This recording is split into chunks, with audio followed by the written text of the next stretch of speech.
Hey guys, it's JC the Sniper again, and today I'm going to do a little bit of a video on calibers. I've seen a lot of talk on YouTube and other places about caliber, and people all seem to have, their various opinions on calibers. One of these opinions is that in a handgun or self-defense caliber, 45 is the only thing that's going to stop a fight. People think that 45 is like some sort of magic bullet, and if you shoot someone with a 45, oh my gosh, they're just going to die. There's a 45 ACP bullet, and this would be considered by a lot of people to be the best self-defense cartridge there is. They think this bullet is just going to stop a fight instantly. A lot of people have the opinion, I've heard it expressed in YouTube videos, that no matter where you hit someone with this, they will go down. And that's just not true. People knock the 9mm a lot because it's smaller, and it is. You can see that's definitely smaller. However, I don't think that's really very valid, especially with today's loads, such as jacketed hollow points. There's a Federal Hydroshock 9mm, and that will put a nasty hole in somebody. So we're going to talk a little bit about this myth of calibers. First of all, handguns for self-defense. The thing is, a handgun is always going to be underpowered. What's the best thing for self-defense? Well, at close range, how about that? A hollow point 12 gauge slug. That right there is the ultimate close range self-defense. Either, a 12 gauge. It pretty much is. Either buckshot or, hollow point slugs like this. If you shoot someone with that, they will go down.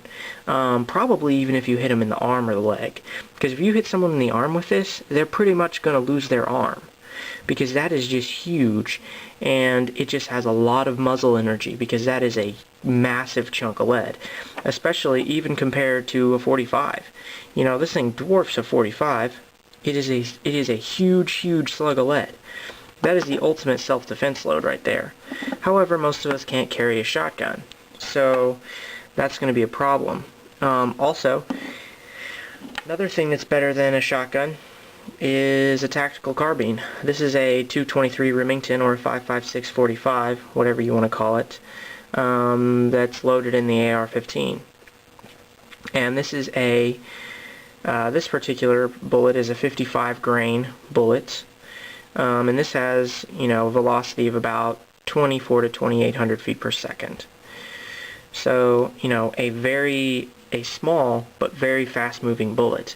If we compare the 45 to that, the 45 makes this look small. But this 45 round has a velocity of about, 900 feet per second at the muzzle, whereas this has got 24 to 2800 feet per second. And in some loads even higher than that. So a small, very fast bullet is going to be better than this 45. Just because it has so much powder behind it, it's just moving extremely fast. Here's a round for you.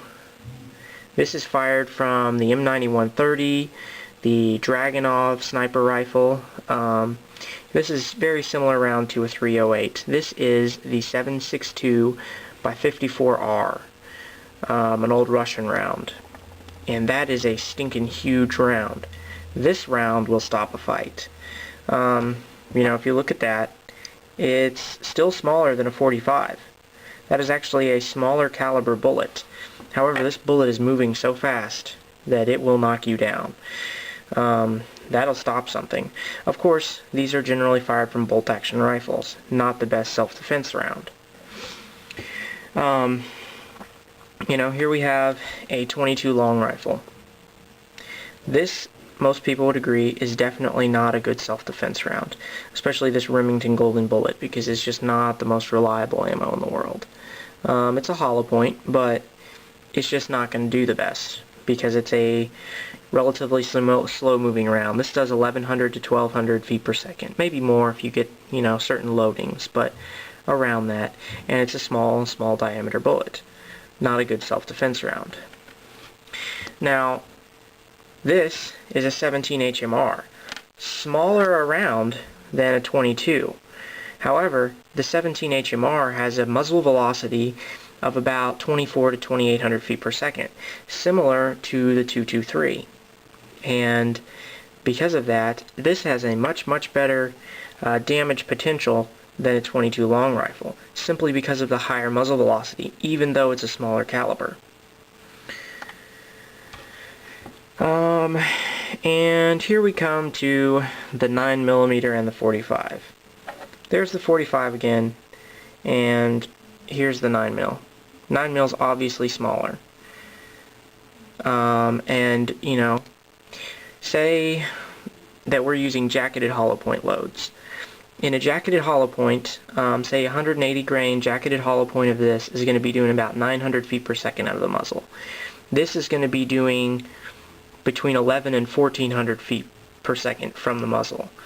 You know, so that's going to be 400 feet per second faster than this, if you got a 1300 foot per second round versus a 900 foot per second round.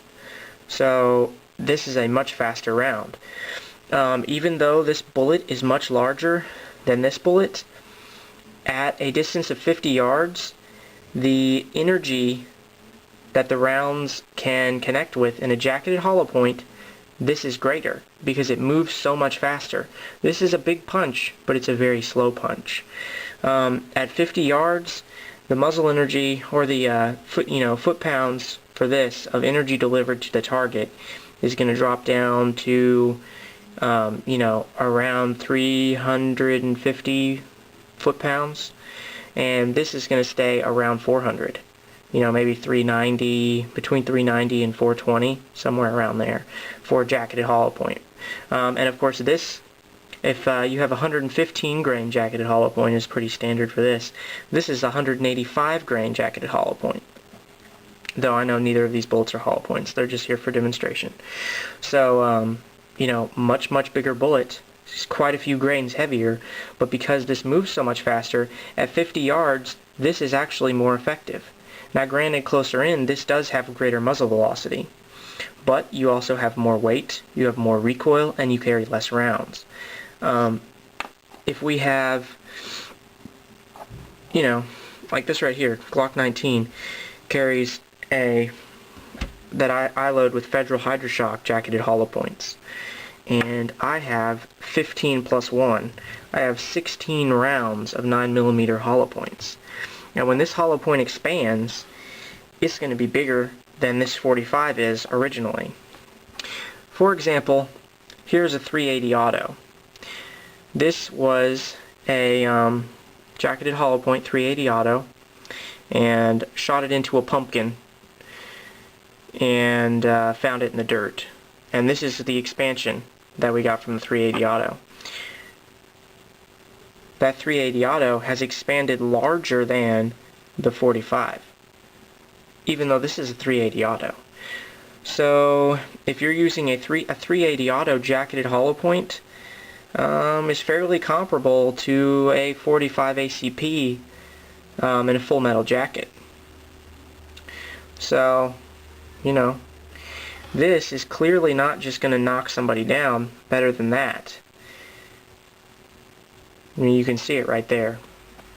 So basically, comparing a 9mm and a 45 is similar to comparing a 22 and a 17 HMR. Yes, this is a smaller bullet, but it has a lot more muzzle velocity than this. That's the way it works. You're going to have the 45 ACP is a much larger bullet, but it just doesn't have the muzzle velocity of the 9mm. So you're kind of making a compromise either way. I'm getting to the end of my time limit here, so I'm going to stop for a second and we'll continue with part 2.